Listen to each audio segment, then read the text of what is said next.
What's going on, guys? Welcome back to another video. Obviously I'm driving today. I thought I'd optimize the time and productivity and make a video while I'm driving. So I want to talk about Pokemon Sealed. I know I don't really make Pokemon content on my channel, but in terms of trading card games, in terms of investing in card games and sealed markets, I just want to touch on Pokemon because honestly, like, it blows my mind. Like, it honestly feels like a money hack, and I know just saying that is usually like a red flag, right? But it genuinely is, right? For the past, I don't know what, like 5 years or so, I've been picking up sealed modern Pokemon products, and I've managed pretty well to keep that sealed. And there is literally not a single set, and I feel like I heard this years ago when I listened to it, and I guess I had potentially some of the same skepticism around it when I heard it, but now I've also been through it myself. It is like a money hack. I just don't understand why more people don't do this, because the downside risk is just so low. Like, it is the lowest risk in terms of like cards, trading card games and card product that you can buy. Personally, there is not a single Pokemon set that is more than like 3 years old and below retail price. Like, it just doesn't happen. As long as you've got enough time and patience, that product will go up in value. And you know, it's not just like a 10-20% return. If you can hold that product for 3 years, 4 years, 5 years, you're easily, you know, if you average things out, you're probably looking at around 1.5 to 2x return, and that's kind of being very like conservative, right? That, you know, Evolving Skies being a set from 3 years ago now, you're looking at 7 times the value. And obviously that is an anomaly. That is that one set, that one product from that era that's done exceptionally well. But the rest of the sets from Sword and Shield, they've all started to climb. Like, the last couple of months they had a bit of a boom, and they, you know, went sort of from retail prices still to starting to go up to sort of like 1.5 times retail price. But again, like, that's just, you know, that's sets that are like 2-3 years old. So when I compare that to other card games, it's just like an absolute no-brainer. Obviously, I've been mainly in Weiss Wars for a long time these past few years. You know, obviously dabbling in One Piece, Union Arena's just come out. But when I think about, like, if I, you know, purely from a financial money perspective, right, if I wanted to invest in card games, like, Pokemon is just the go-to, right? You know, you look at Weiss Wars, you look at, you know, maybe even One Piece, but like, obviously there's a lot of risk there because it's a new card game. But you look at other card games and they just don't really do the same thing as Pokemon. Like, you can quite easily buy sealed products and keep it, hold it for many years, and it just sits at retail. Like, if you've bought a product that just isn't popular, it will just sit at retail. I mean, especially Weiss Wars, every product being a different IP. Obviously, this is something to bear in mind, I guess, going into Union Arena as well. Like, it's not always just the oldest set is the most expensive. The demand varies greatly between IPs. It's like, you know, it doesn't really matter how old a set is. If it's a weak IP, or if it's an IP that's dropped off over time, potentially no one's going to care about it, and the set will be at retail or even below retail. Like, it really does depend. But you look at Pokemon and it's just like, no matter what set you buy, if you just buy every set that comes out and keep it sealed, and you've got the patience to wait 5 years, like, it just there isn't a single set where you've lost money. And it's just ridiculous how low the downside risk to buying it at retail is. It's just there isn't a set under retail, right? And it just feels so different to other card games. And it just, to me, it's just so obvious. Like, if you're in it purely to try and make money from that, just do that. And, you know, there is a track record, and I know everyone says, like, oh, you know, history and previous events, they don't always mean that, you know, going forward it's going to be the same. But it's really hard to see how it wouldn't be the same. And I remember, as I said, when I watched videos that sort of made similar points, I was like, yeah, but you know, the more sets that come out, the more saturated like all of the Pokemon sets become. But it just doesn't work like that. And that is, we're talking at a point where Pokemon isn't in a boom right now. You know, it had its 2020, 2021 boom.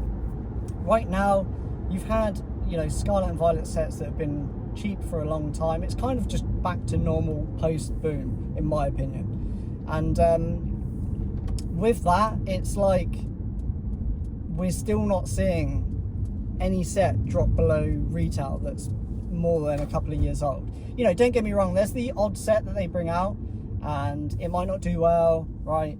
So for a little while it's still modern within its first year, or maybe even first year and a half, potentially sometimes even 2 years, you still might be able to pick that up really cheap. People might be selling that under retail price. And to me, those ones are like the perfect ones to buy, because they've already had that 1 to 2 years of kind of already being out. Like, they're not going to be reprinted. The demand clearly isn't there. So I really think that it's just a no-brainer from a pure financial perspective if you want to invest in card games. Obviously, you know, there's so many other things to invest in: stocks, shares, funds. But if you purely want to invest in card games, it genuinely feels like Pokemon is just a money hack. Like, if you've got the time and patience to keep that product sealed for 5 years, then you're going to do absolutely fine. You're going to 2, 3, 4, and then sometimes when you have a set like Evolving Skies, you're going to like 7, 8x your money. Like, it's just, the downside risk just isn't there. I know I've been saying it this whole video. It's like the third time I've said it, but like, it's just so easy. And I think the reason why people don't do it is because of patience, right? So a lot of people that are in Pokemon that are there to make money, they're there to flip products, invest, and potentially even scam, right? The people that are in it with like a 95% reason of just making money, they generally don't have the patience. They don't have the patience to keep a product sealed for 5 years. They can't see that far ahead, because the thing with Pokemon is that there's always something trending. So there's always, I feel like people always think there's opportunity to, 5x their money, because it does happen, right? Every few months there's a trend, whether that's a sealed product item, whether it's a different language, some Japanese set or something like that, whether it's alt arts, whether it's Sword and Shield cards. Like, there is always a trend every few months. At the moment, 151's blowing up. Like, it's flying off the shelves. Even the raw prices, even the graded prices are starting to shoot up. There's always a trend, and when there's always trends, there's always a lot of movement, and people see that, right? So people come in, they go, oh my god, like, look at that, like, that shot up like 4 times in price over like the space of 3 months.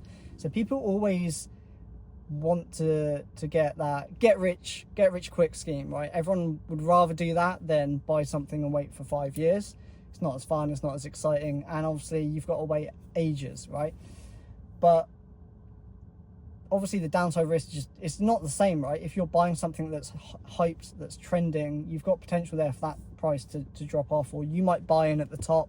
Like, obviously it's impossible to time the top, but you might buy in and then it starts to drop, and actually you haven't, you've lost money.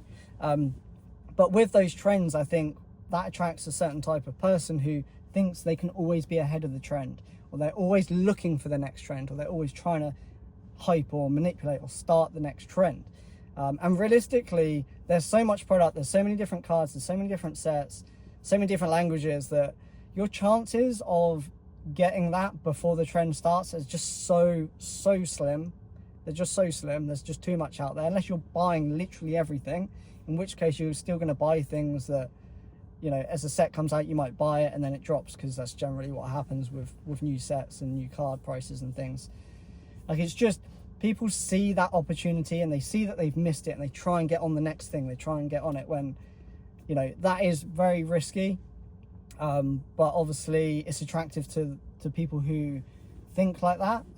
Whereas realistically, if you can guarantee, like obviously you can't fully guarantee, but looking at all the sets and everything that's ever happened in the history of Pokemon that still continues to happen to this day, if you can guarantee that in 3 years or 4, even 5 years, if you say you can get 100% return in 5 years, if that was some savings account or some fund or shares, like everyone would be buying that. I know there's more to it. It's Pokemon, you know, it's not as liquid as just saying I want to cash out of this.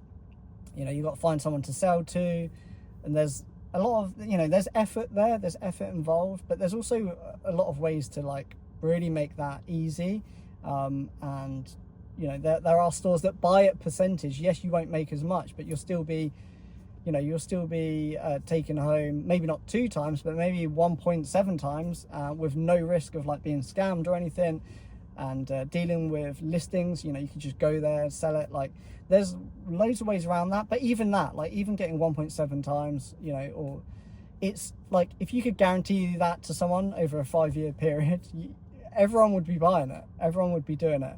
And that's why I just think like it really blows my mind that how easy like Pokemon sealed investing is, and why I don't think I'd ever bother with any other card game. Like even new card games coming out, even if you were, you know, One Piece and OPO1, that box went really high in price.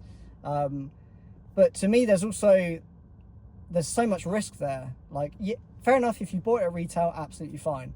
But there is still risk, because if that TCG fails, then, you know, in 5 years' time, it actually might be worth 50% less than what you paid for it. So there is still more downside risk because of the risk of the TCG being new. So in my opinion, it's like, Pokemon sealed is just an absolute no-brainer. It continues to deliver. It has always delivered since the history of the Pokemon TCG, and I really struggle to think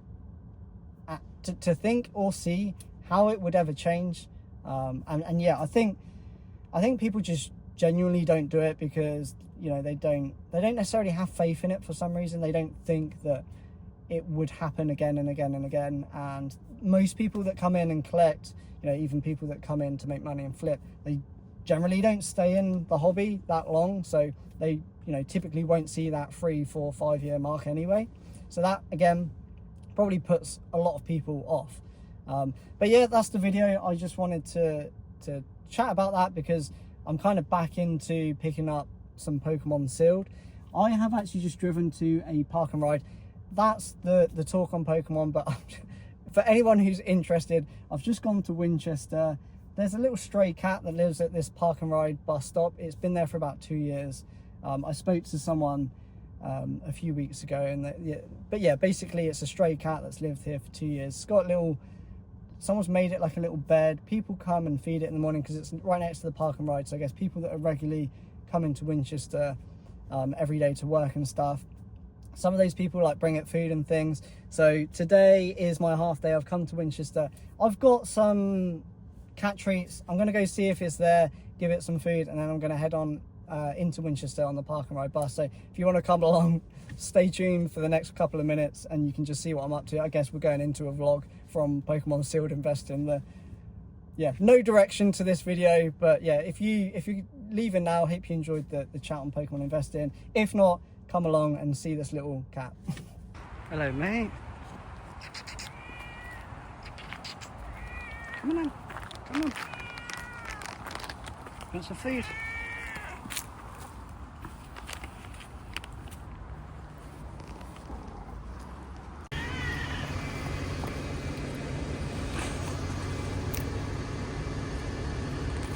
Eat. What are you doing?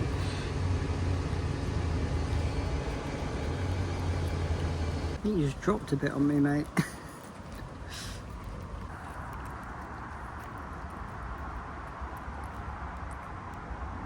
It's gone on my thumb. God's sake.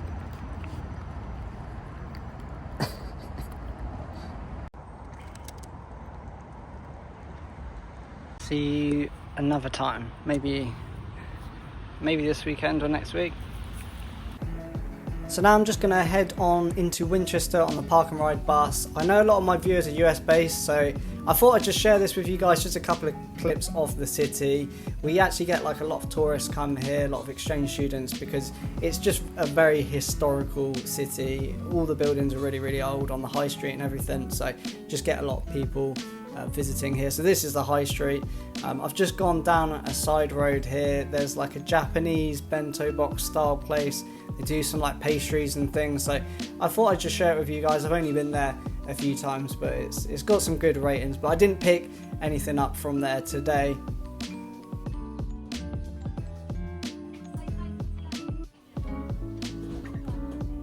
So yeah, back on the high street now, you've got people playing music. It sounds like some Skyrim NPC style music. I'll try and dim the music so you can hear that. And then just down here on the left, there's actually like a chapel or church or something. I've actually never noticed it despite walking down here probably hundreds of times.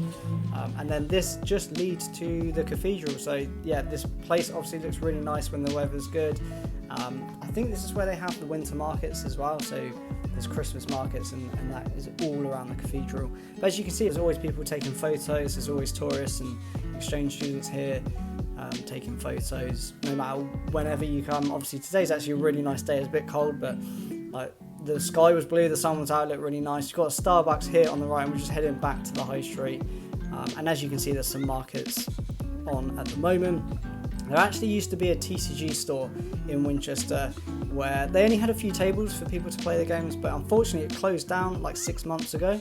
It had been there for years though, so that's a real shame. I went to go there a while back and yeah, completely closed down. So there's nowhere to play TCGs as far as I'm aware in Winchester. But yeah, just wanted to show you guys this last bit. I do this walk sometimes. You can walk here. On the right is a pub, and then yeah, you've got the river, and then over that bridge just behind there's like a mill as well.